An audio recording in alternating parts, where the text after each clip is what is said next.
Salut, toujours concernant la quatrième unité. On avait dans le chapitre 1 de la théorie à l'application concernant la génétique des populations. Maintenant, on va voir chapitre numéro 2, quels sont les facteurs évolutifs agissant sur les populations.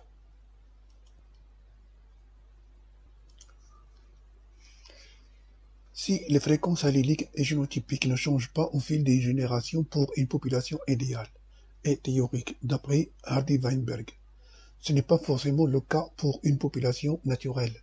Ainsi, la structure génétique d'une population naturelle peut changer sous l'action des forces d'évolution qui sont respectivement la mutation, la sélection naturelle, la dérive génétique et la migration.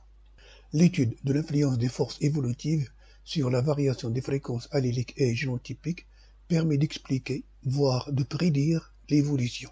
L'évolution de cette diversité de populations peut conduire au cours du temps à l'émergence ou à la disparition des espèces. Et on se pose les questions suivantes.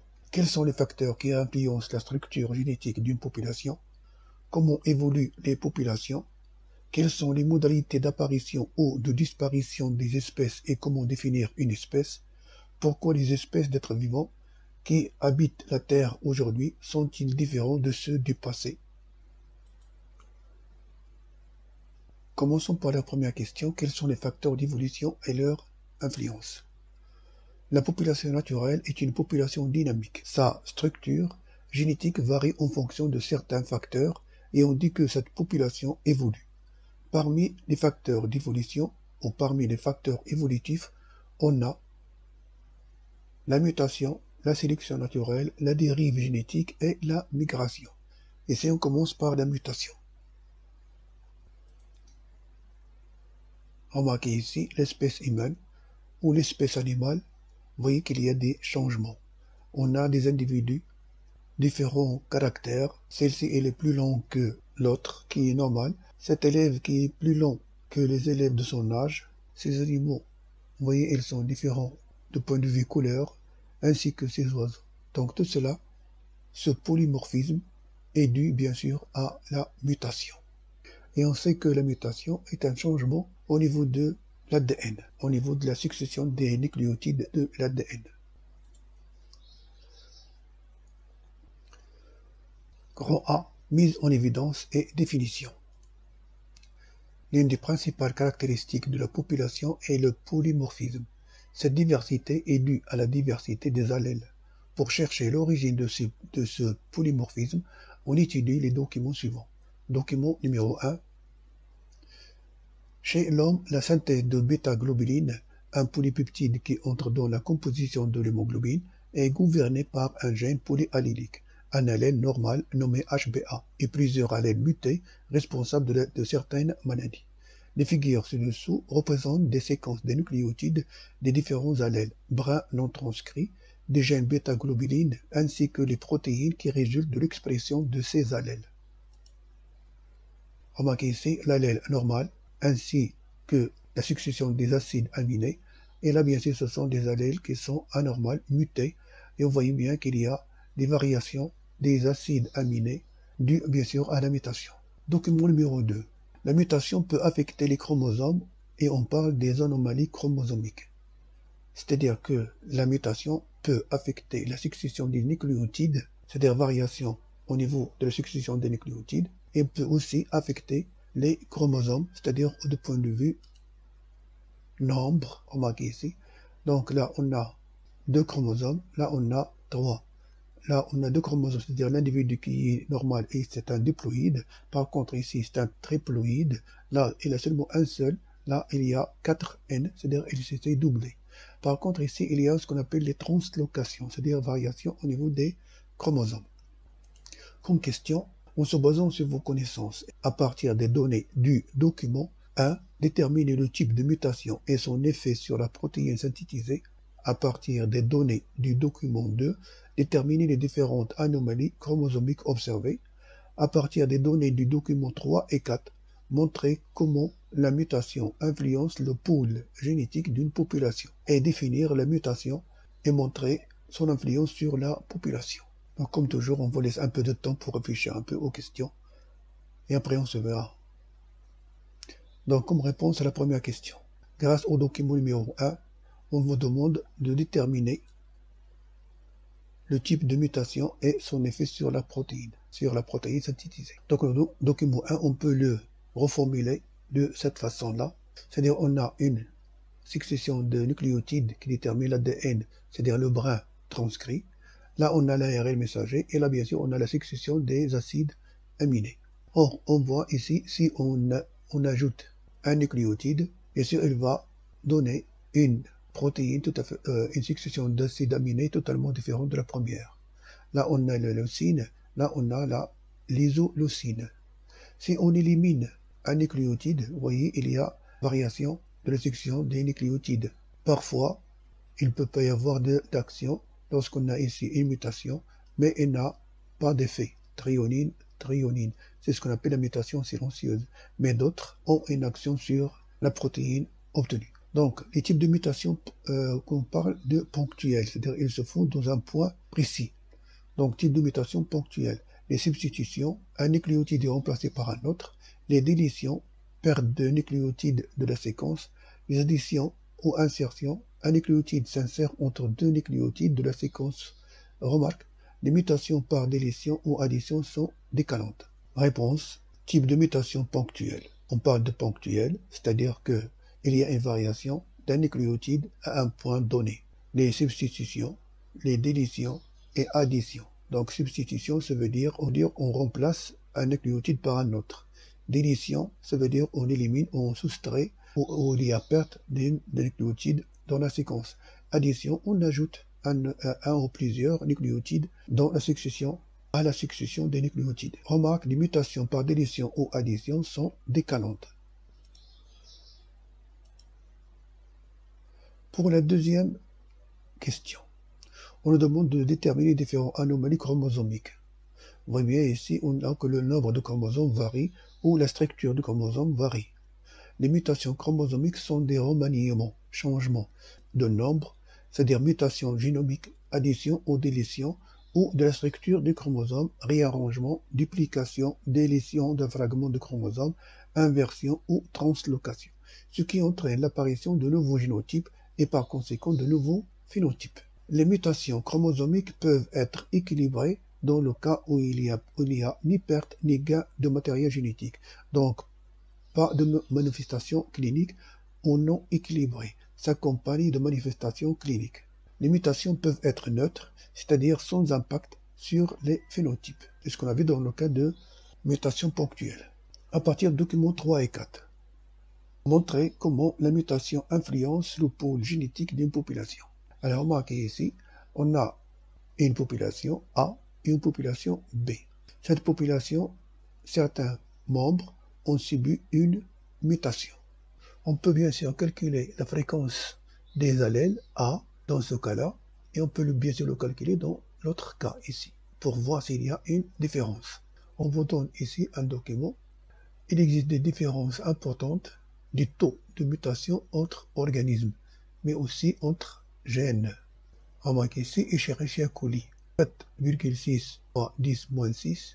Ce tableau vous présente l'importance des taux de mutation chez les individus. Escherichia coli, bactériophage, le virus, la souris et l'homme. Et vous voyez bien sûr que chez n'importe quelle espèce, il y a bien sûr un taux de mutation. Du fait que la mutation spontanée est un phénomène rare, ceci explique le taux faible de mutation chez les organismes de 10-5 à 10-7. Et on peut dire que son action est faible à petite durée, quelques générations, mais peut augmenter à longue durée, plusieurs milliers de générations. Du document 4, on constate que la mutation modifie la fréquence des allèles, donc influence le pôle génétique de la population. Cherchons à donner une définition à la mutation. La mutation est le changement de l'information génétique codée par l'ADN. Selon leur nature et leur localisation, les mutations, innovations alléliques ou conversion d'un allèle préexistant à un autre peuvent avoir des conséquences phénotypiques variables sur l'expression génétique silencieuse, faux sens, non-sens, délétion ou insertion. Sur l'organisme, c'est-à-dire le phénotype, et sur la population. C'est-à-dire que la mutation agit d'abord au niveau du moléculaire, au niveau de l'ADN. Cette variation au niveau de l'ADN donne une variation au niveau du phénotype, c'est-à-dire l'organisme. Et lorsque je parle de phénotype de l'organisme, on parle d'individu, donc sur la population. La mutation, malgré sa rareté, permet l'apparition de nouveaux allèles, donc elle est l'origine des innovations alléliques dans la population, donc du polymorphisme, c'est-à-dire permet l'augmentation de la diversité génétique de la population. Donc c'est ça l'intérêt de la mutation, c'est-à-dire elle permet l'augmentation de la diversité génétique de la population, c'est-à-dire c'est elle qui est responsable du polymorphisme.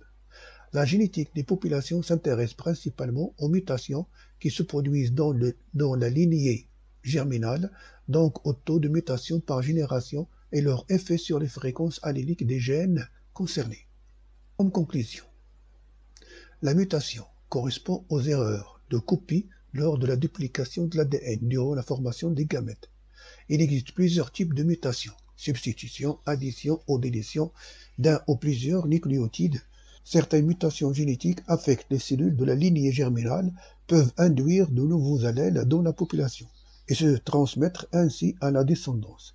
La mutation d'un gène au sein d'une population modifie alors la fréquence des allèles existants et ainsi la fréquence des génotypes, ce qui conduit au sein d'une espèce à un polymorphisme. Ce polymorphisme résulte de l'accumulation de mutations au cours des générations, suivant leur nature et leur localisation. Les mutations ont des conséquences phénotypiques variables, les innovations génétiques sont donc aléatoires et leur nature ne dépend pas des caractéristiques du milieu. La sélection naturelle. Mise en évidence et définition.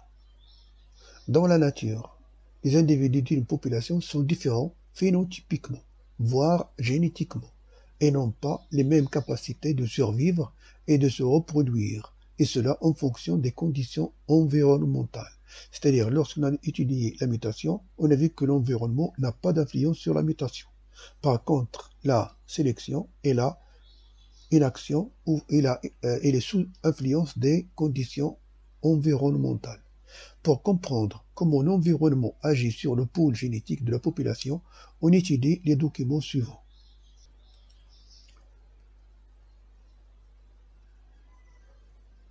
Comme premier cas, on va voir le cas du phalène du bouleau.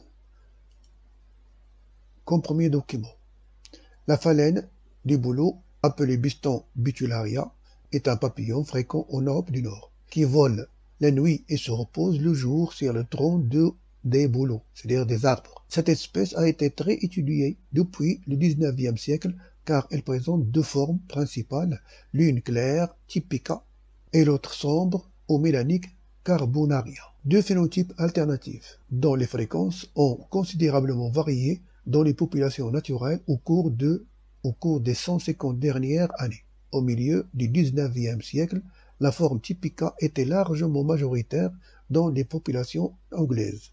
En 1848, on a capturé le premier individu carbonaria dans la région de Manchester.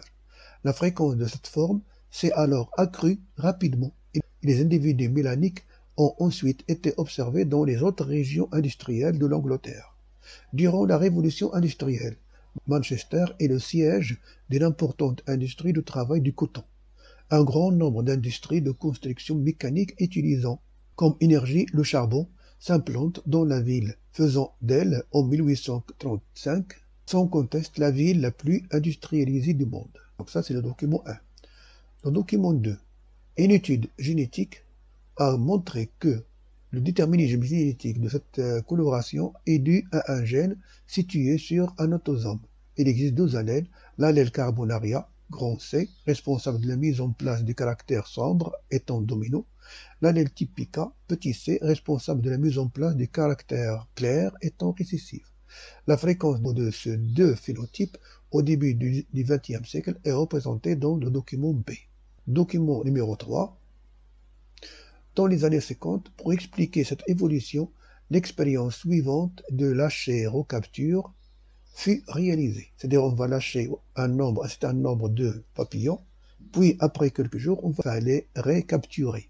Un grand nombre de phalènes des deux formes furent marqués ventralement d'une tache de peinture puis relâchés, soit dans la région de Birmingham, région industrialisée et polluée dont les arbres sont recouverts de suie, soit dans le Dorset, une région rurale dont les arbres sont surtout clairs.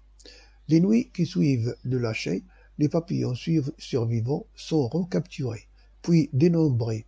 Le taux de recapture petit d est indicatif du nombre d'individus survivants et assimilé à un taux de survie. Les résultats d'expérience de lâcher recapturés sont présentés sur le document la figure 4. La région du Dorset est située à proximité de Birmingham. Alors, comme question, à partir du document 1, comment expliquer l'apparition des phénotypes carbonariens? Alors, vous pouvez relire le texte pour répondre à la question et expliquer l'apparition des phénotypes carbonariens. Vous voyez bien que ce carbonaria n'a été capturé qu'à partir de 1848, alors que Typica existait avant. Donc on peut supposer que carbonaria est apparu grâce à une mutation. L'apparition d'un nouveau phénotype, forme sombre, dans une population d'individus constituée uniquement de forme typica, forme claire, est un phénomène rare. On peut l'expliquer comme étant la conséquence d'une mutation, modifiant l'expression d'un gène et créant un nouvel allèle. Identifier les facteurs du milieu qui modifient la répartition des différents phénotypes de la phalène. Donc, en comparant les données de ce texte, on voit bien que le typica est fortement présent dans la région de Birmingham, c'est-à-dire la région industrialisée, la région polluée. Par contre, le typica est clair, il est présent dans la région de Dorset, qui est moins polluée. D'après le texte, on peut dire que les facteurs du milieu qui ont modifié la répartition des différents phénotypes en fonction de la région, l'environnement, peuvent être la pollution et l'oiseau prédateur. Donc la pollution, c'est-à-dire où vivent sur le tronc, où vivent ces papillons sur le tronc, et leur diminution, le nombre qui diminue, elle est due bien sûr à un oiseau qui se nourrit de ce type de papillons. Donc dans les régions polluées, noires, le carbonaria n'est pas visible. Par contre, le typica, il est visible, et l'oiseau bien sûr peut le manger. C'est le cas contraire dans la région de Dorset. Celui qui va être plus observé, c'est le carbonaria, alors que le typica n'est pas observé par l'animal, c'est-à-dire l'oiseau, et ne peut pas être mangé. À partir du document 2, proposer une explication à l'augmentation du taux de la variété sombre dans la zone polluée. Remarquez ici la région industrialisée, on a ici typica 5, alors que carbonaria, on a 95. Par contre, dans la région rurale, on a ici 80, alors que ici, on a 20. Et voilà donc la variation des nombres en fonction des années. Et on vous demande de proposer une explication à l'augmentation du taux de la variété sombre dans les zones polluées. On peut expliquer cette variation de la structure génétique de la population étudiée, augmentation de la fréquence d'un allèle et diminution de l'autre, par l'action de la sélection naturelle. Les papillons sombres, porteurs de l'allèle muté, C, mieux camouflés, s'échappent aux prédateurs, ce qui augmente leur chance de survivre et de se reproduire. Ainsi, ils transmettent leur allèle de manière avantageuse d'une génération à une autre, et c'est ce qui explique l'augmentation de la fréquence de l'allèle C de génération en génération. Par contre, les papillons clairs, porteurs de l'allèle sauvage, n'ont pas la capacité de se camoufler et sont des proies faciles pour les prédateurs, ce qui diminue leur chance de survivre et de transmettre leur allèle aux générations suivantes. Et c'est ce qui explique la diminution de la fréquence de l'allèle petit c de génération en génération. Cette différence de survie va donc modifier le nombre de descendants des formes typica et carbonaria selon le milieu. Document 3, on vous demande de décrire le graphe de la figure numéro 2. En exploitant les données, déduire l'effet de la sélection naturelle sur la fréquence des allèles C et dans la population. Donc, avant 1848, la fréquence de l'allèle petit c est égale à 1 et celle de l'allèle grand C est nulle. À partir de 1848, la fréquence de l'allèle petit c diminue progressivement jusqu'à une valeur proche de 1, alors que la fréquence de l'allèle grand C augmente progressivement jusqu'à une valeur proche de 1. Réponse 4b. Sous la pression du milieu, l'oiseau et pollution. Les individus les mieux adaptés ont plus de chances de survie et de transmettre leur allèle. Une modification de l'environnement influence sur la fréquence des papillons clairs et ou foncés dans les populations de phalènes. La sélection naturelle est un tri par les conditions de l'environnement, les prédateurs, la compétition, la sécheresse, le froid, en faveur des formes les plus adaptées aux conditions du milieu et les plus aptes à survivre et à se reproduire. Les formes qui ne s'adaptent pas sont éliminées. Au fil du temps, la fréquence de certains allèles varie, ce qui modifie le phénotype de la population. La sélection naturelle tend à augmenter ou à diminuer la fréquence d'un allèle sur l'autre selon sa valeur adaptative avec les conditions du milieu. Ainsi, la fréquence d'un allèle responsable d'un phénotype avantageux favorable à la survie ou à la reproduction augmente au fil des générations et vice-versa. Donc le rôle ou l'intérêt de la sélection naturelle est de tendre à augmenter ou diminuer la fréquence d'un allèle sur l'autre en fonction des conditions et en fonction de l'adaptation de cet animal à ces conditions. Un autre cas, l'anémie falciforme. Alors, la drépanocytose ou anémie falciforme est une maladie génétique récessive liée à une anomalie de l'hémoglobine, due à une mutation ponctuelle dans le gène codant pour la chaîne bêta de l'hémoglobine. Détermine si les globules rouges sont de forme normale, ronde, type A, qu'on appelle HbA, ou en fossile, type S, qu'on appelle HbS. Si un individu est homozygote gros S, il développe une anémie car ces globules rouges anormaux sont détruits en grande quantité par la rate. Un individu homozygote de type A est tout à fait normal, tandis qu'un individu hétérozygote AS ne développe l'anémie que dans des conditions très particulières de manque d'oxygène ou d'eau dans le sang, apnée, haute altitude, effet très endurant, déshydratation. Document 1 et 2. Distribution géographique de l'allèle BS, c'est-à-dire HBS, et carte de la distribution géographique du paludisme. Donc là, on a le document 1, c'est la répartition de la protéine, c'est-à-dire les individus qui portent la protéine HBS et HBA, et là, on a le paludisme. L'étude de la carte de distribution du paludisme révèle une assez bonne concordance avec celle de la drépanocytose.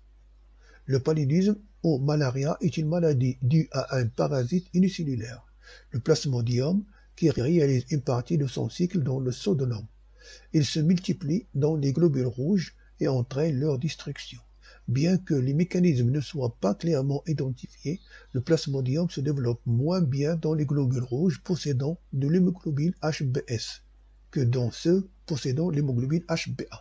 Depuis les années 1950 et 1960, de nombreuses études furent réalisées pour rechercher l'incidence sur la survie de différents génotypes de l'infection par l'agent paludien Plasmodium falciparum, un protozoaire transmis à l'homme par les piqûres de moustiques. Le tableau ci-dessous résume les résultats de quelques études mortalité par paludisme d'individus hétérozygotes AS d'après Motulski 1964. Donc pour nous, les questions, en exploitant les documents 1 et 2, que constatez-vous? Remplir le tableau suivant, ici on va le présenter. Quels sont les génotypes les plus avantagés en zone où sévit le paludisme? À partir des documents, montrer comment l'allèle HbS a priori défavorable à la survie de l'individu peut cependant se maintenir dans certaines populations en leur conférant un avantage sélectif. En vous basant sur vos acquis, donnez une définition simple de la sélection naturelle et son effet sur la population. Donc si on commence par le premier, donc l'anémie falciforme est largement répandue dans certaines parties du monde. Remarquez cette carte. La fréquence de l'allèle BS est très élevée en Afrique de l'Ouest. Vous voyez, est très élevée en Afrique de l'Ouest, de l'ordre de 10 à 15%.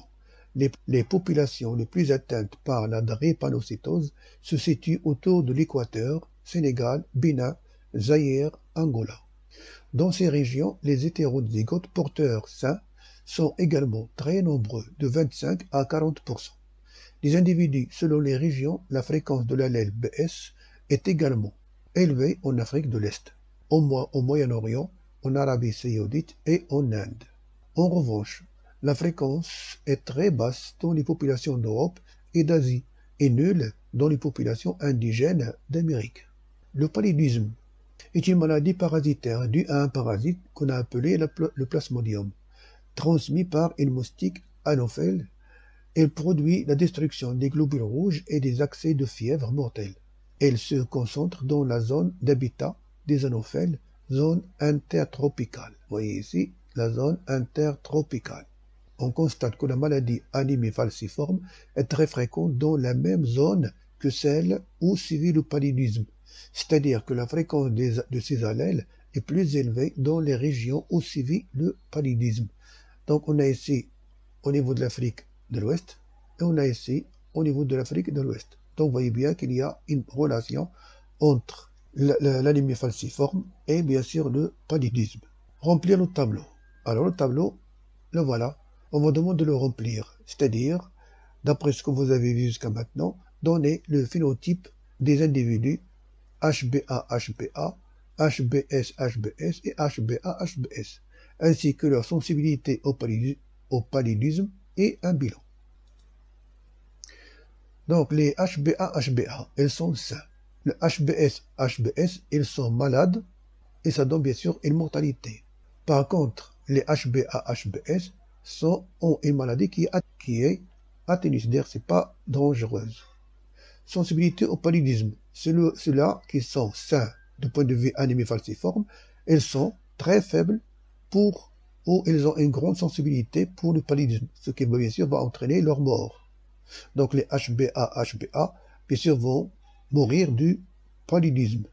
Par contre, les HbS-HbS, ils ont une faible sensibilité concernant le paludisme, mais ils vont bien sûr mourir par la drépanocytose. Alors que les HbA-HbS, ils ont une sensibilité moyenne et ils ont une maladie qui est atténuée, c'est-à-dire l'anémie falciforme atténuée, et le paludisme, ils ont une sensibilité moyenne concernant le paludisme, donc bien sûr ils peuvent survivre.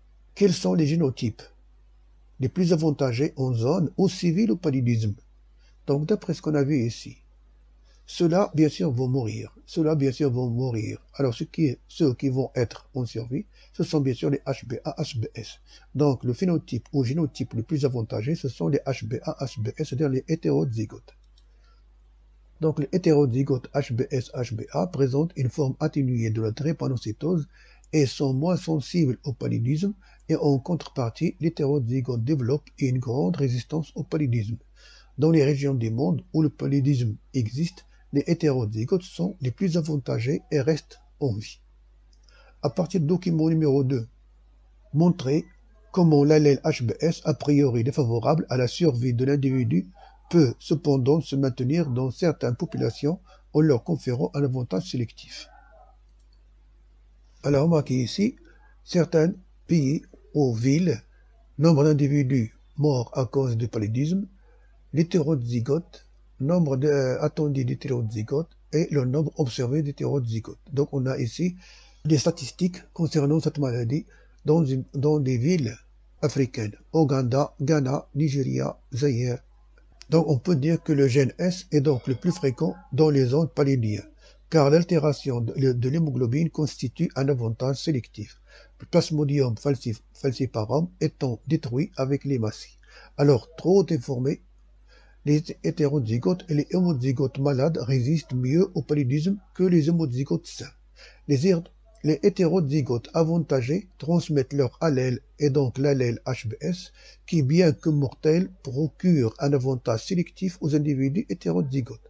Selon le principe de la sélection naturelle, si les allèles sont avantageux ou désavantageux, Les individus les plus adaptés à un environnement donné survivent, se reproduisent et transmettent leurs allèles dans la population.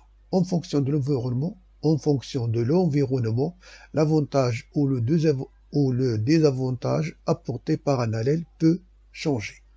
Donc, en vous basant sur votre acquis jusqu'à maintenant, donnez une définition simple de la sélection naturelle et son effet sur la population. La sélection naturelle s'exerce sur une diversité de phénotypes génétiquement déterminés. Elle est fondée sur l'aptitude des individus d'un phénotype donné à laisser plus de descendants que les autres et la fréquence de l'allèle impliqué dans le phénotype augmente dans la population au fil du temps, favorisant ainsi à chaque génération les individus les mieux adaptés aux conditions du milieu. La sélection naturelle fait évoluer la population de façon orientée, non aléatoire. Cette évolution est, au moins pour les exemples étudiés, rapide à l'échelle de l'évolution du vivant. On a vu que la mutation est responsable des polymorphismes, c'est-à-dire innovation génétique. Par contre, la sélection naturelle, elle fait augmenter ou diminuer la fréquence allélique en fonction des conditions du milieu et en fonction de l'adaptation des individus de l'espèce à ces conditions de l'environnement. Donc la sélection naturelle privilégie les innovations génétiques, mutations favorables, et on élimine d'autres mutations défavorables. Mais ces qualificatifs sont relatifs, puisqu'un changement de milieu peut inverser le sens de l'évolution. Selon l'environnement, la sélection naturelle confère soit un avantage sélectif, soit un désavantage à l'un ou l'autre des phénotypes. Donc la sélection naturelle est en relation avec les conditions de l'environnement et en fonction de l'adaptation des espèces ou des individus de chaque espèce à ces conditions. Quelques modes de la sélection naturelle. Suivant les conditions du milieu, certains phénotypes sont favorisés par rapport à d'autres. Donc la sélection naturelle agit sur la fréquence des allèles dans une population. Les allèles avantagés persistent et leur fréquence augmente, ce qu'on appelle la sélection naturelle positive, alors que les allèles désavantagés disparaissent, sélection naturelle négative. Suivant les phénotypes favorisés dans une population variable, on distingue trois modes de sélection naturelle. La sélection naturelle, la sélection bidirectionnelle, la sélection stabilisante et la sélection diversifiante. On peut visualiser l'action de ces modes au moyen de graphiques montrant ce qui advient aux fréquences des différents phénotypes avec le temps. La représentation graphique est particulièrement révélatrice pour les caractères quantitatifs déterminés par plusieurs loci, c'est-à-dire loci, l'ensemble de locus, local de chaque gène. Remarquez ici, pour le poil des rats, on a le noir et on va jusqu'à jaune ou clair. Et vous voyez ici, il y a des intermédiaires. C'est ça ce qu'on appelle une représentation graphique. Elle peut être directionnelle, c'est-à-dire vers une seule direction, c'est-à-dire les phénotypes là, ils sont éliminés. Elle peut être stabilisante, c'est-à-dire ceux qui sont à l'extrême sont éliminés et reste seulement celui-là. Ou bien sûr, ceux qui sont au milieu bien disparaissent et reste bien sûr le sombre et le clair. Pour comprendre ce qu'on appelle directionnel. La sélection directionnelle opère principalement lorsque le milieu subit des changements ou lorsque les membres d'une population émigrent dans un habitat où les conditions diffèrent de celles de l'habitat initial. La sélection directionnelle déplace la courbe de fréquence des variations d'un caractère phénotypique dans un sens ou dans l'autre. Les individus relativement rares qui dévient de la moyenne pour ce caractère. Il intervient quand le milieu change progressivement dans une direction particulière. Les individus à qui ce changement convient et qui, de ce point de vue, ne correspondent pas à la moyenne de la population, produisent donc plus de descendants. Pour la stabilisante. La sélection stabilisante élimine les phénotypes extrêmes et favorise les phénotypes intermédiaires. Elle se produit lorsque les individus moyens pour un caractère quantitatif donné sont les mieux adaptés. La sélection stabilisante réduit la variation phénotypique. Elle agit lorsque les individus présentent un phénotype moyen possédant la plus grande valeur sélective. Elle permet donc de maintenir la population stable génétiquement puisqu'elle favorise les hétérozygotes et élimine les homozygotes. Alors que la sélection diversifiante se produit lorsque les conditions écologiques varient de façon à favoriser les phénotypes extrêmes, aux dépens des phénotypes intermédiaires, bien que nous parlions de mode de sélection. Le mécanisme fondamental de la sélection naturelle est le même dans chaque cas. Le mode de sélection est déterminé d'après les individus qui survivent.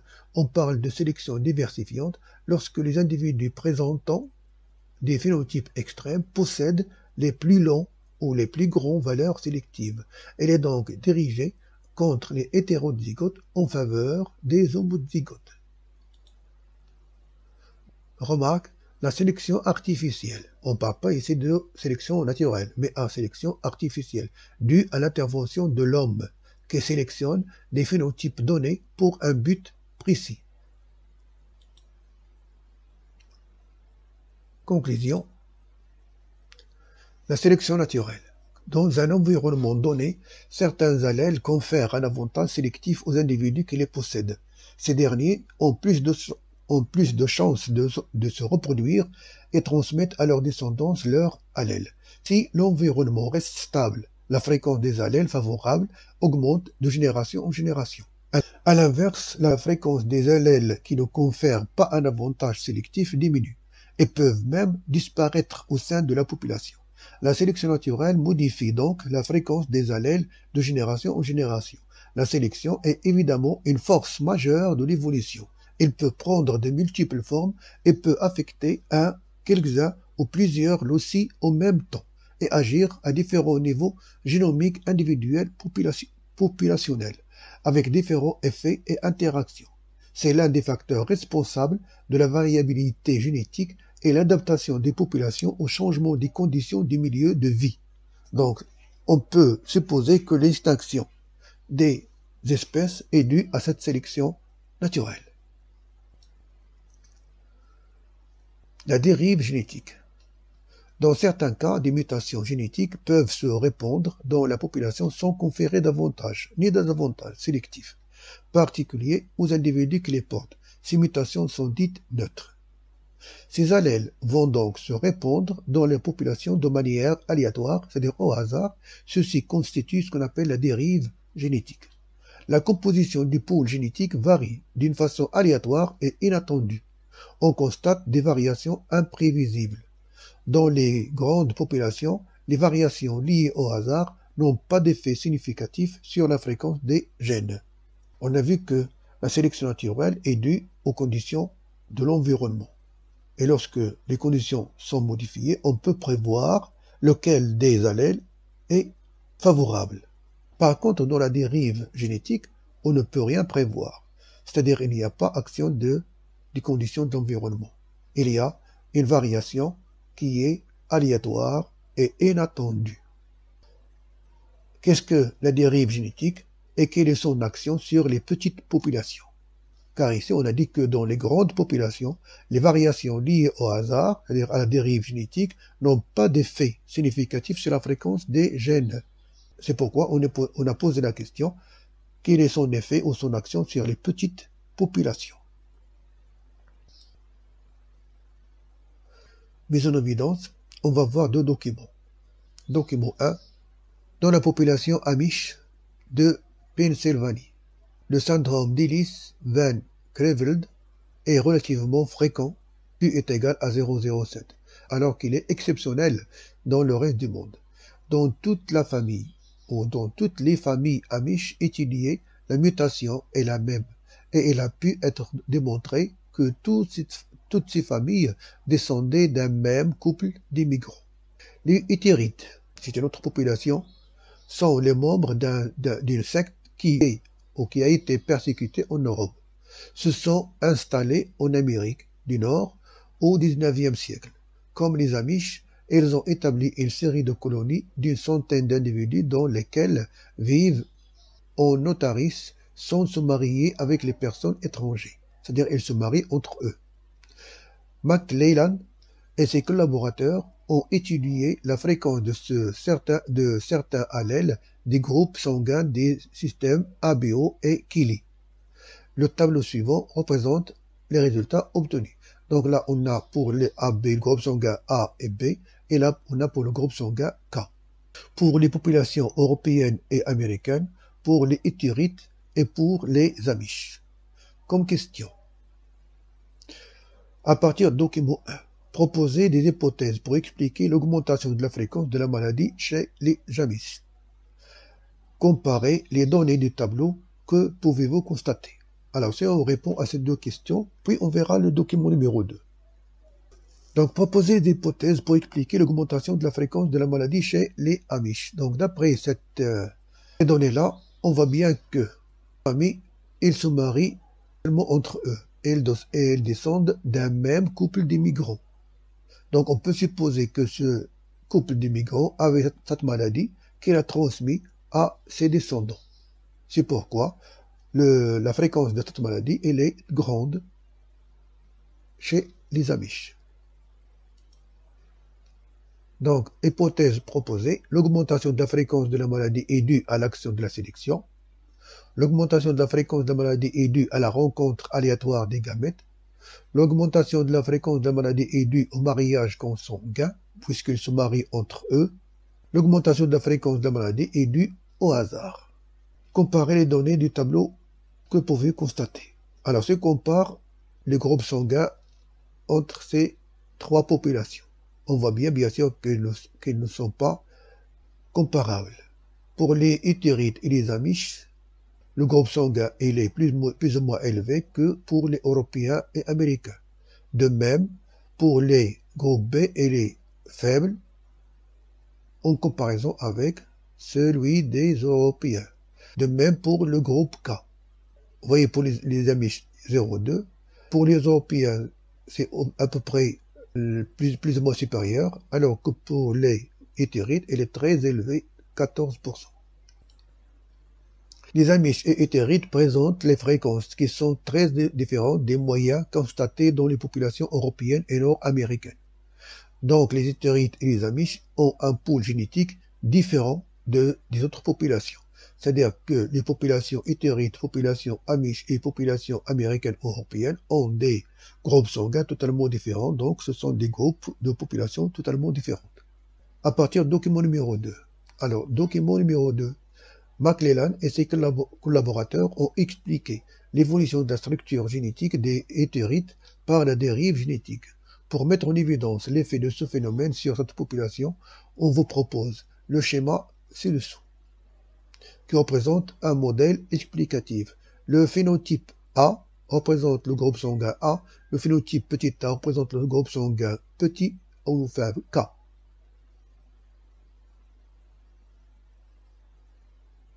Et on peut bien sûr calculer la fréquence des allèles qu'on a ici pour constater quelle est l'action de la dérive génétique. Troisième question. C'est le hasard d'échantillonnage reproductif qui entraîne chez la population fondée 1.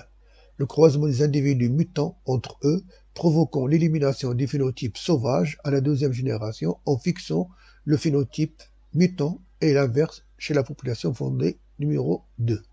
C'est-à-dire lorsqu'on a pris cet échantillon qui était pris au hasard, donc on a pu supposer que la variation observée est due au hasard. De même ici, on n'a que des blancs. Bien sûr, elles vont donner que des blancs. On n'a seulement que les individus qui ont le groupe Kili, et bien sûr, elles vont donner que seulement le groupe Kili. En se basant sur les données précédentes et les résultats obtenus, expliquez l'origine de la structure génétique enregistrée chez les populations des Hutterites pour confirmer l'une de vos hypothèses. La population secte Amish et Hutterite descend sans doute d'un petit nombre d'individus ayant migré d'Europe. Population d'origine ne transporte avec eux qu'une partie du pôle génétique des populations d'Europe.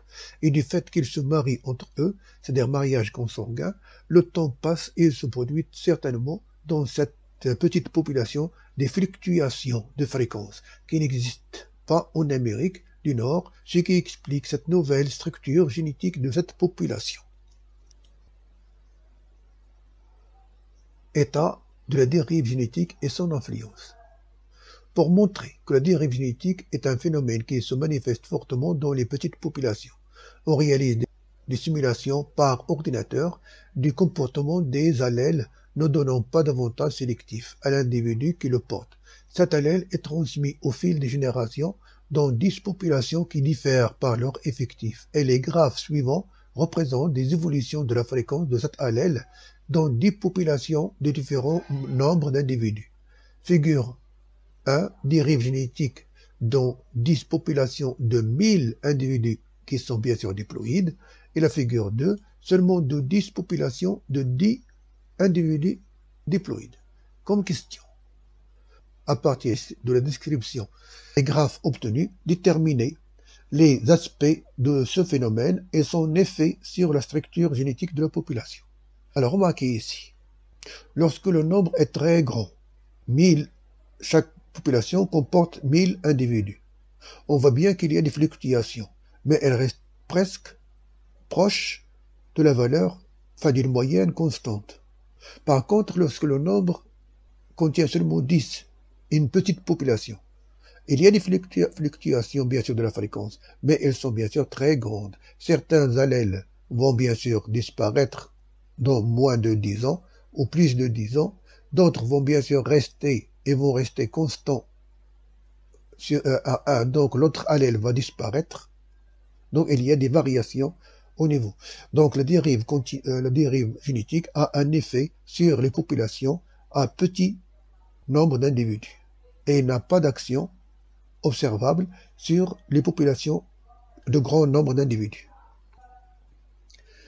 Donc avec 1000 individus dans la population originale, les 10 exemples de simulation montrent que les fréquences de l'allèle étudiées varient relativement faibles d'une génération à l'autre. On se rend compte que la fréquence allélique au bout de 20 générations tend vers la fréquence initiale et donc reste équilibrée. De manière générale, plus la population est de taille importante, moins le risque de disparition de certains allèles va être élevé.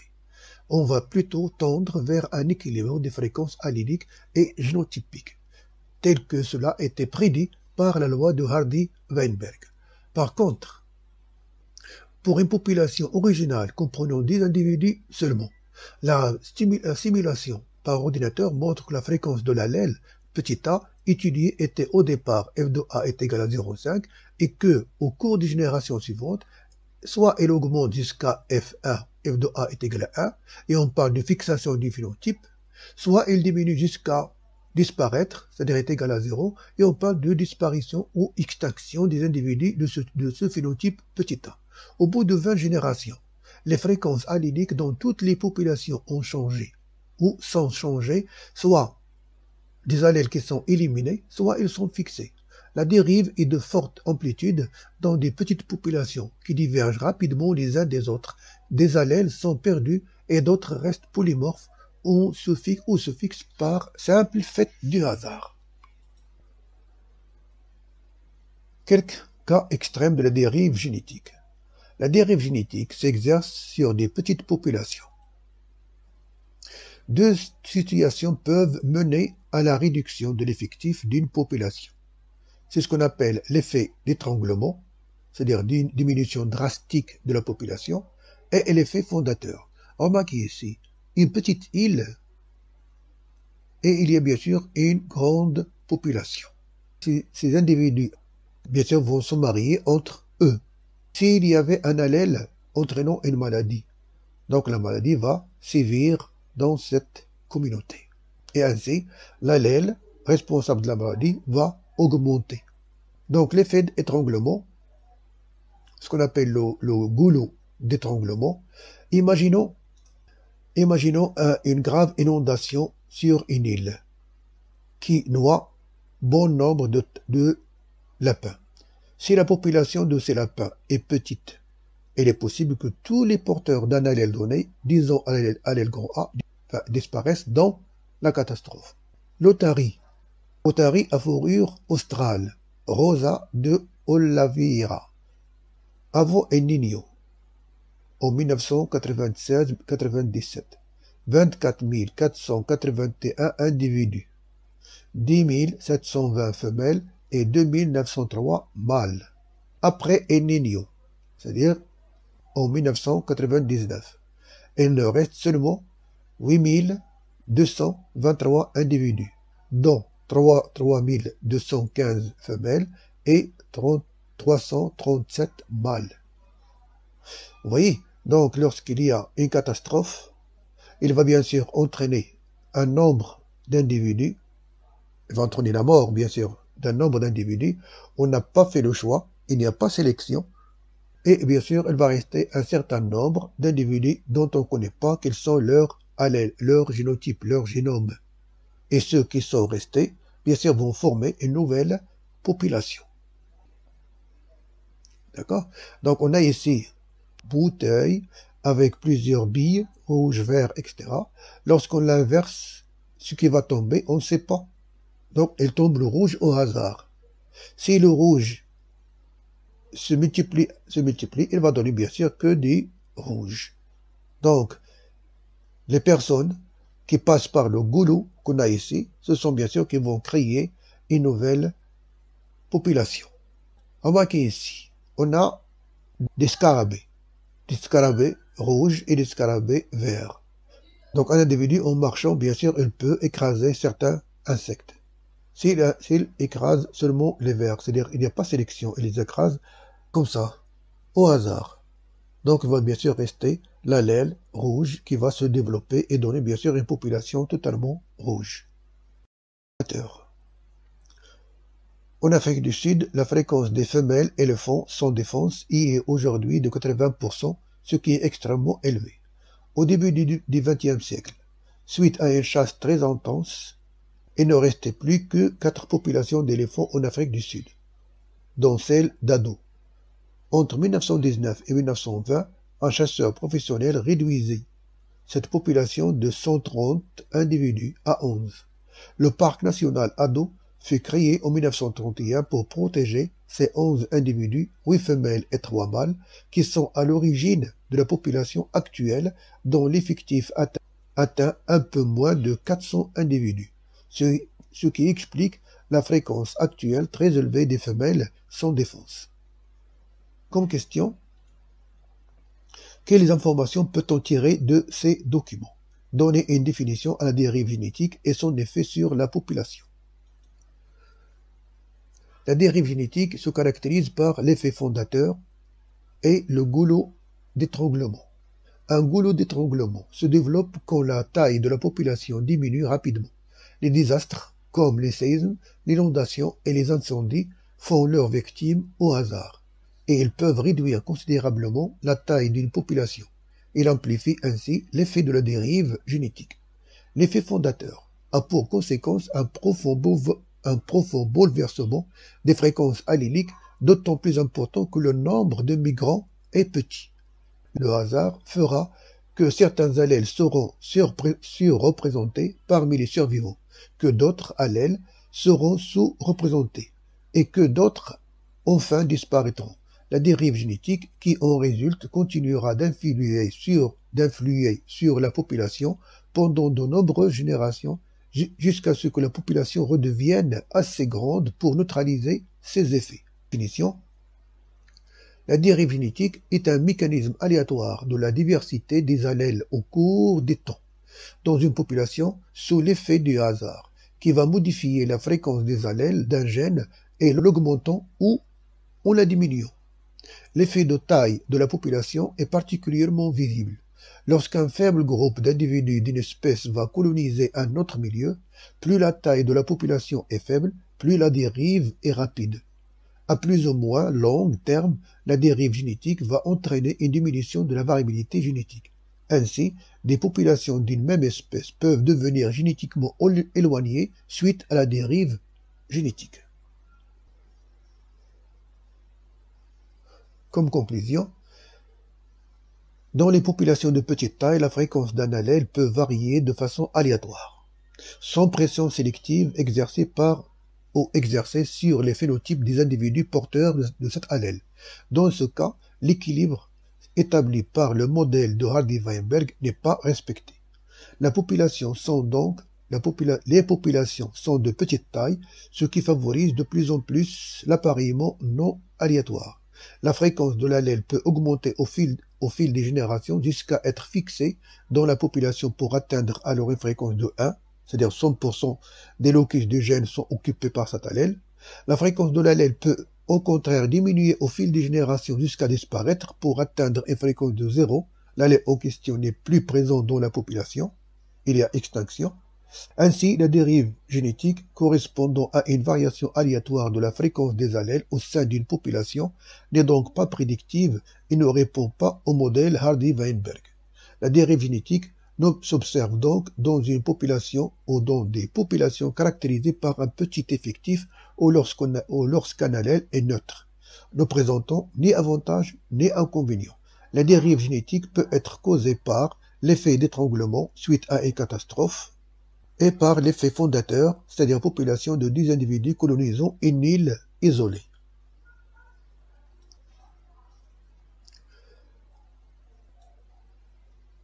Alors la migration, c'est-à-dire la population naturelle, est une population dynamique, caractérisée par le déplacement entre les populations pour plusieurs raisons, pour le climat, l'accouplement, la nourriture, etc. Pour comprendre l'influence de ces déplacements sur la composition du pool génétique, on exploite les documents suivants. Document 1 et document 2. Donc, le document 1, Glass et Lee, en 1953, ont réalisé une étude célèbre. Ils ont choisi d'étudier l'allèle R0 du système Rhésus car il est très rare en Europe et très fréquent en Afrique, à l'origine des Noirs américains. Le tableau suivant donne l'estimation de la fréquence de cet allèle d'après cette étude. Donc vous avez ici le tableau, vous avez ici des représentations et on vous demande de rappeler l'origine des populations noires de l'Amérique, comparer les données du tableau et que peut-on déduire sur la structure génétique de la population noire d'Amérique, sachant que l'esclavage a été aboli en 1800 et quelques. Comment expliquer la constance de la fréquence R0 sur la population? Alors, comme réponse, tout le monde sait que les Noirs d'Amérique du Nord sont d'origine africaine. Au XVIIe siècle, ils sont forcés d'aller en Amérique pour travailler dans les champs de coton comme esclaves. D'après les données des tableaux, on constate que la fréquence de l'allèle R0 chez la communauté noire des Américains est faible par rapport à celle de la population origine des esclaves. Très faible, voire rare, chez la communauté blanche des États-Unis, qui reste la même chez la population européenne origine de la communauté blanche des États-Unis. Au XIXe siècle, l'esclavage a été aboli en Amérique, ce qui a permis les mariages des blancs avec des noirs et le brassage des allèles gamètes, c'est-à-dire les gamètes, explique la variation de la fréquence de l'allèle étudiée. Comment peut-on expliquer la constance de la fréquence R0 chez la population blanche? La non-variation de la fréquence de l'allèle R0 chez la population blanche d'Amérique s'explique par le grand nombre des individus blancs, c'est-à-dire la loi de Hardy-Weinberg. Les métis sont considérés comme des noirs.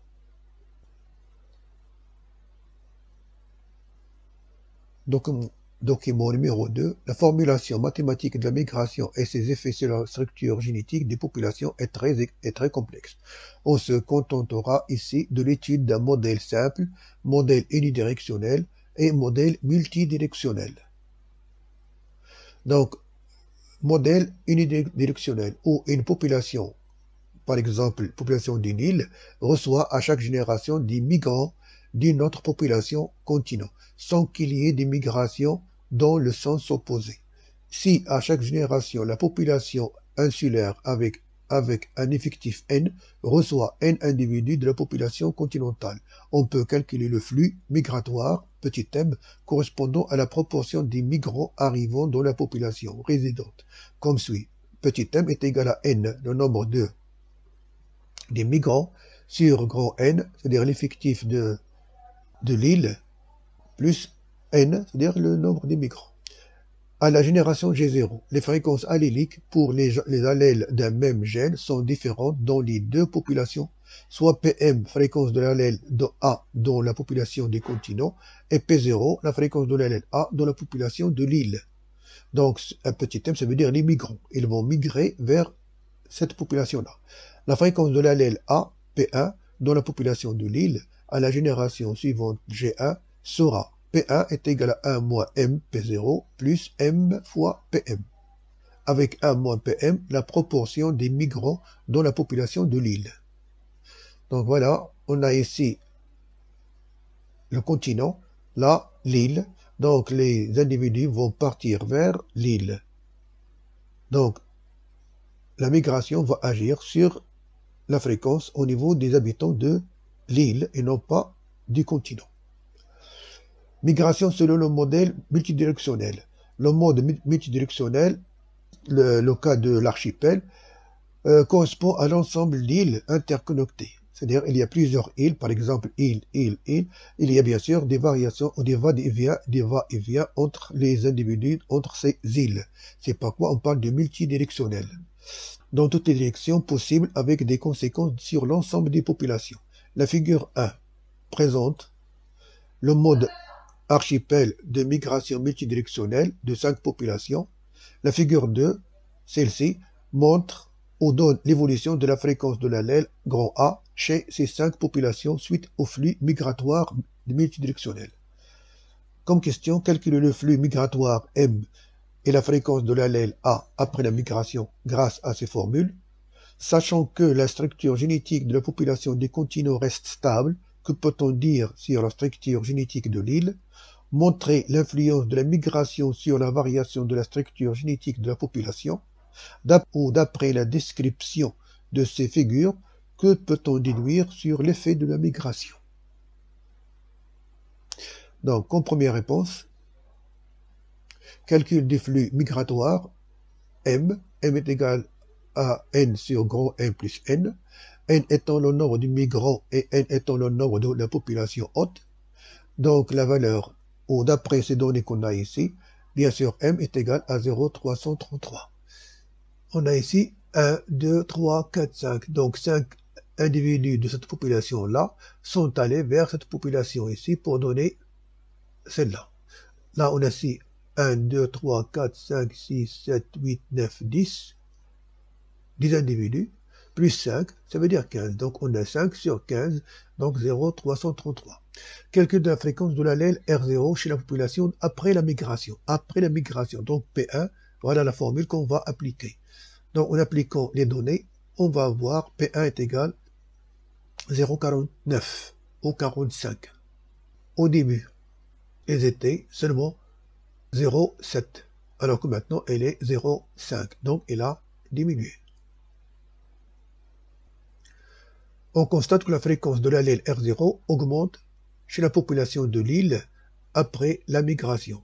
Et si la migration se poursuit avec le temps, la structure génétique de la population insulaire va augmenter et deviendra la même que celle de la population source. C'est-à-dire que la population de l'île avait la fréquence de grand A est égale à 0,4. Mais après qu'il y ait migration, c'est-à-dire addition d'un certain nombre d'individus dans cette population de insulaire, le P1, c'est-à-dire la fréquence de P, a augmenté à 0,5. Donc 0,5 est plus grande à 0,4, donc il a augmenté. Donc elle va augmenter jusqu'à ce qu'il y ait égalité avec la fréquence du continent. Montrer l'influence de la migration. On peut expliquer la variation de la structure génétique de la communauté noire des États-Unis par la migration unidirectionnelle dont le transfert des gènes ne peut s'effectuer que des blancs vers les noirs, et non en sens inverse, ce qui entraîne une variation des caractéristiques génétiques de la population noire sans modifier la structure génétique de la population d'origine. Donc, ou la population qui va être influencée, c'est celle qui reçoit les immigrants et non pas celle qui donne. Montrer, ou d'après la description de ces figures, les figures bien sûr ce sont les documents numéro 2, voilà la figure 2, que peut-on déduire?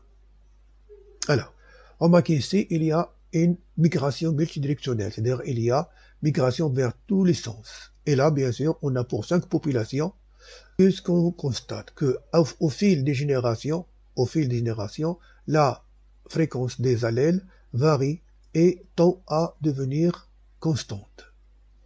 Au début de la fréquence de l'allèle A est très différente entre les 5 populations, et sous l'effet des flux migratoires multidirectionnels, les différences de fréquence allélique entre les populations diminuent. Voilà, diminuent ou augmentent d'après progressivement, et les populations convergent vers une fréquence commune qui correspond à la moyenne des fréquences alléliques dans ces populations. La fréquence tend à devenir identique dans les 5 populations au fil des générations. Donc le flux génique multidirectionnel provoque le brassage génique entraînant l'homogénéité des 5 populations et par conséquent la diminution de la diversité génétique. Donc la migration tend à diminuer la diversité génétique. Par contre, la mutation tend à augmenter la diversité génétique. Conclusion.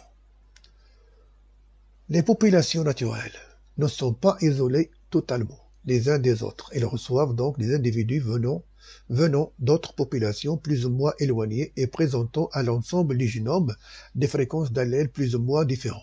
C'est donc une force potentielle majeure de l'évolution des populations d'une quelconque forme de sélection. Dans la plupart des situations réelles, la migration d'individus peut faire entrer de nouveaux allèles au sein d'une population.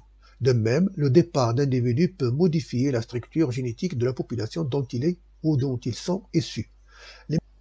Les migrations ont donc pour conséquence des flux de gènes entre différentes populations et entraînent des modifications des fréquences alléliques. La migration augmente la diversité génétique au sein de la population qui reçoit les migrants, et ce à cause de l'arrivée de nouveaux allèles. Diminue les divergences génétiques entre les populations originaires des migrants et celles qui les reçoivent. Donc vous voyez bien ici qu'on a une population rouge de gazelles rouges et une population de gazelles sombres ou bleues. Et là, bien sûr, il y a des montagnes qui sont bien sûr un obstacle. Mais lorsqu'il y a un passage, il va y avoir passage de ces individus de là vers là. Donc c'est une migration. Et bien sûr, ça permet l'apport de certains allèles vers ce nouveau groupe ou cette nouvelle population. Le bilan. Donc le bilan, on parle des forces évolutives, mutation, dérive, sélection, migration. Ces forces évolutives influencent les fréquences des allèles au cours des générations. Les forces évolutives ont des effets variables. La mutation est l'ultime source de variation, d'innovation, mais ne peut à elle seule permettre une évolution rapide, dépend des autres forces évolutives. C'est-à-dire que la mutation permet la variation de phénotype, donc permet l'augmentation du polymorphisme, donc donne de nouveaux phénotypes, de nouveaux allèles. La dérive génétique est un effet dû au hasard et un effet majeur sur les fréquences alléliques à tous les nucléus du génome, surtout dans les petites populations. Elle est à l'origine de la différenciation génétique des populations. La sélection naturelle est la force qui permet l'adaptation des organismes à leur environnement. En favorisant les allèles conférant les caractères les plus adaptés, il peut réduire comme stabiliser la variation génétique à certains gènes d'un génome en fonction des conditions du milieu. Par contre, la migration s'oppose à la différenciation génétique et tend à homogénéiser les populations. Nous avons vu l'effet de tous ces processus de manière séparée, mais dans la réalité, tous ces processus s'entremêlent plus ou moins. C'est-à-dire une population est sous l'action de ces 4 forces évolutives à la fois.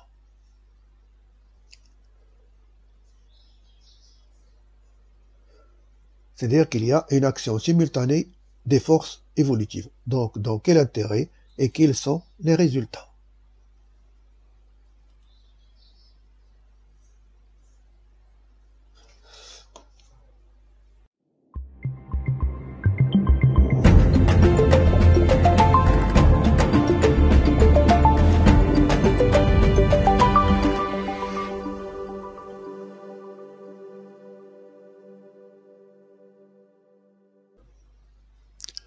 Maintenant, on va voir l'action simultanée des forces évolutives.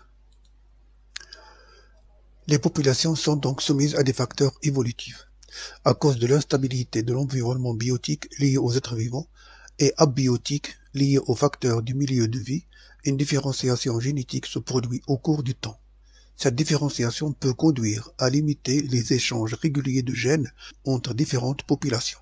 Nous savons maintenant que les changements environnementaux et les crises planétaires peuvent provoquer la disparition de certaines espèces qui ne supportent pas les nouvelles conditions de vie et d'autres ont survécu alors que d'autres nouvelles espèces sont apparues. Par exemple, les dinosaures ont disparu et de nouvelles espèces ont apparu.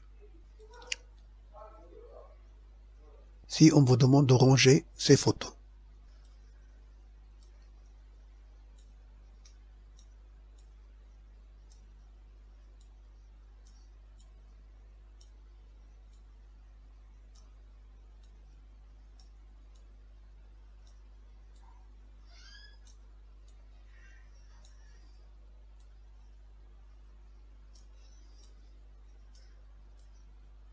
Voilà.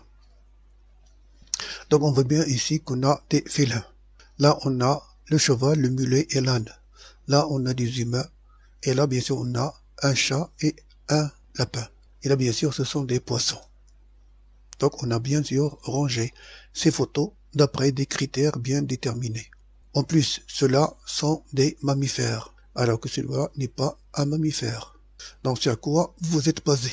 Dans la majeure partie, on se base bien sûr sur leur ressemblance.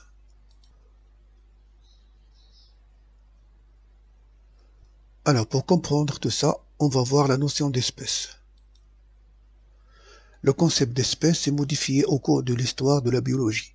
Définir une espèce revient en fait à apprécier le caractère plus ou moins distinct de deux populations. Chaque être vivant, animal, végétal ou micro-organisme est appelé par un nom qui désigne son espèce. Homme, blé, tomate, mouton, paramécie, etc. Une espèce est un ensemble d'individus qui comprend souvent des sous-ensembles appelés lignées, variétés, races ou souches. Pour déterminer la notion d'espèce, on vous propose les documents suivants. Et les questions. Déterminer les critères qui fondent l'appartenance à la même espèce, définir l'espèce et déterminer ses caractéristiques.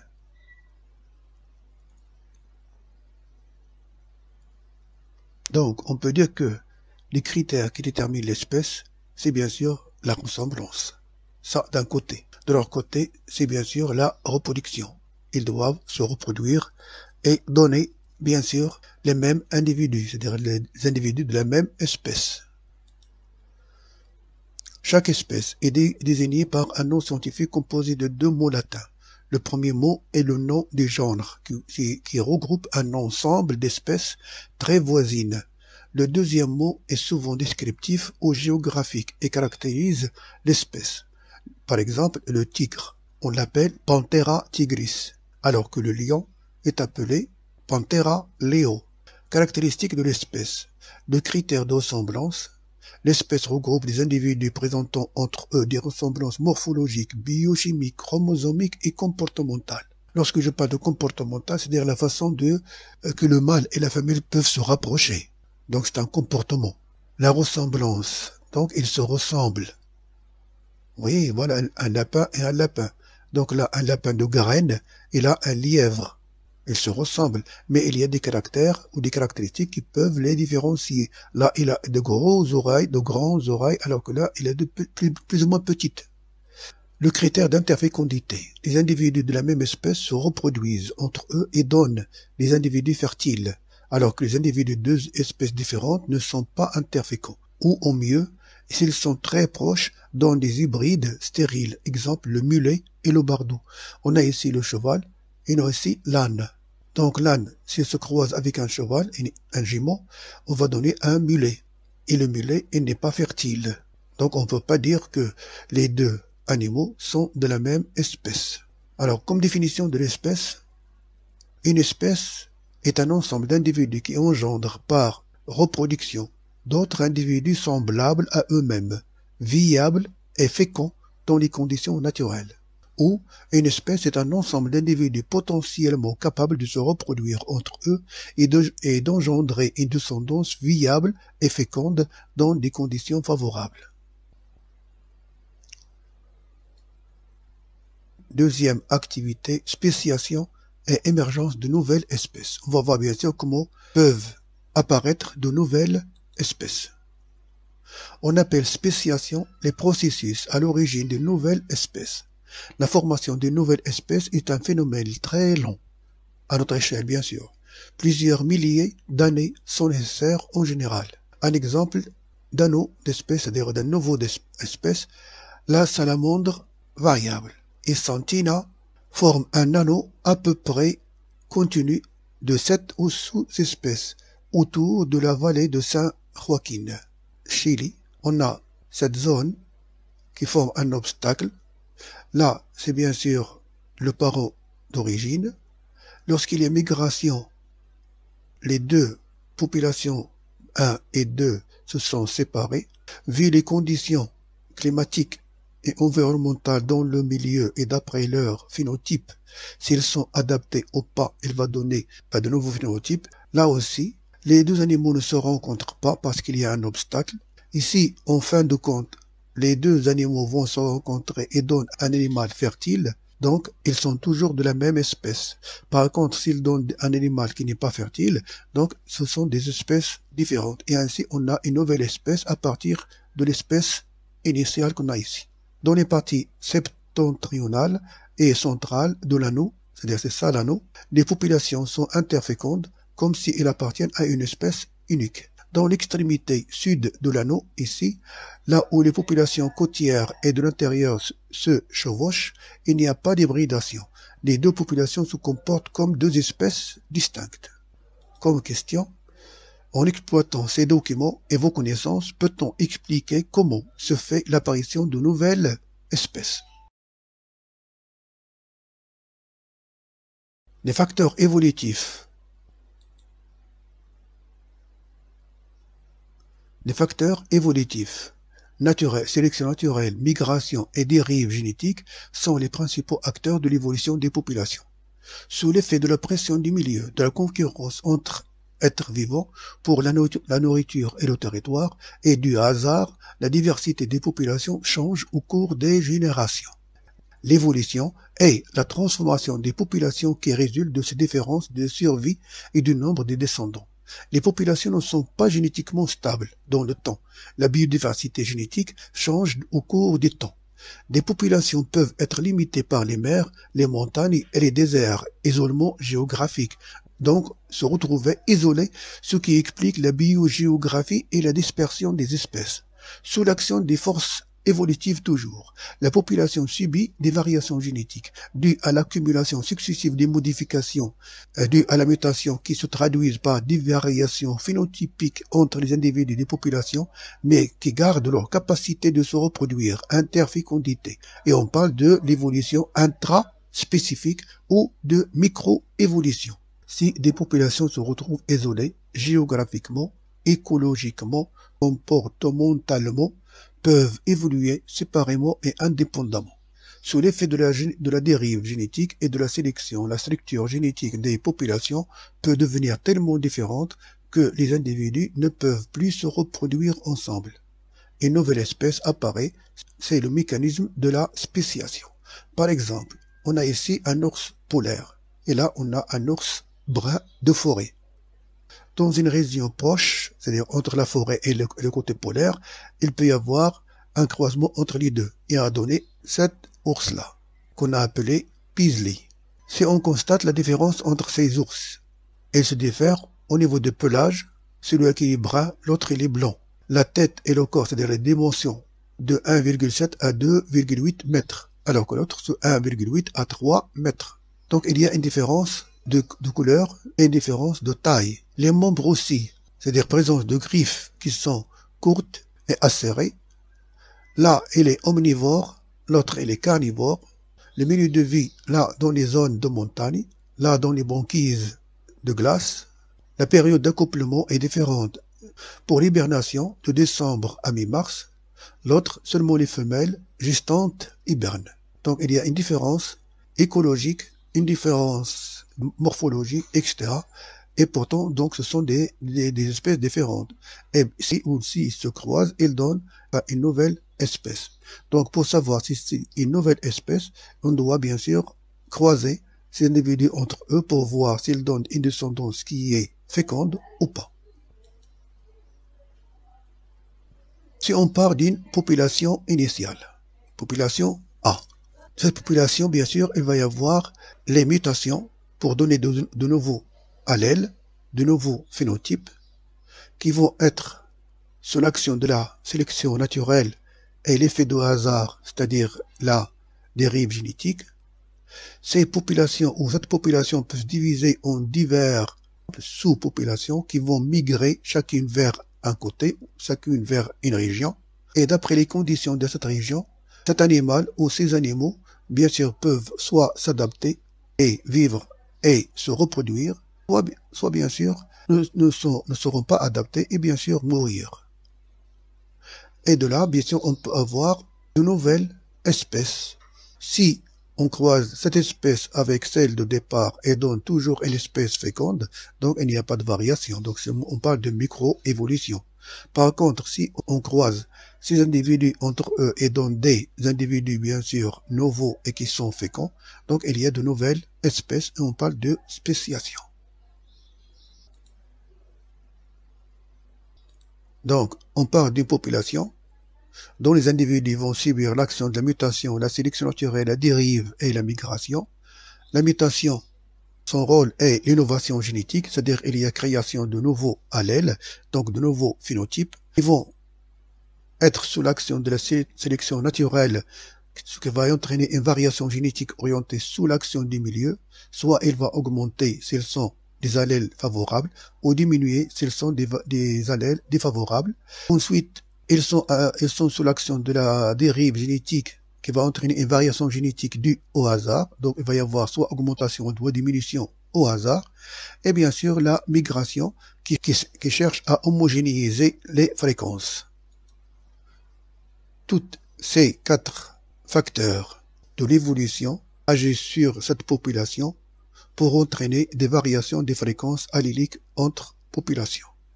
Donc, ces variations donnent des individus qui peuvent être interfréquents ou ne pas interfréquents. S'il y a interfécondité, on a ce qu'on appelle une micro-évolution. Et cela, bien sûr, donne des polymorphismes. Par contre, s'il n'y a pas interfécondité, il y a spéciation et on a une nouvelle espèce. Bilan. L'évolution d'une population modifie les phénotypes de ces individus. Cette modification des phénotypes peut déboucher sur un isolement reproducteur vis-à-vis des autres populations.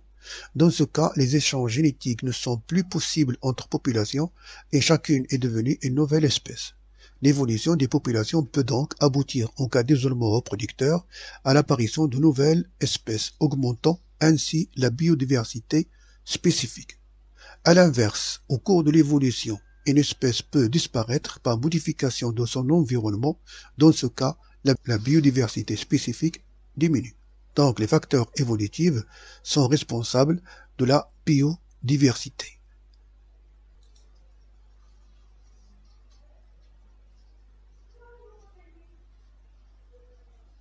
À la prochaine vidéo concernant la 5e unité, l'immunologie, notre système de défense.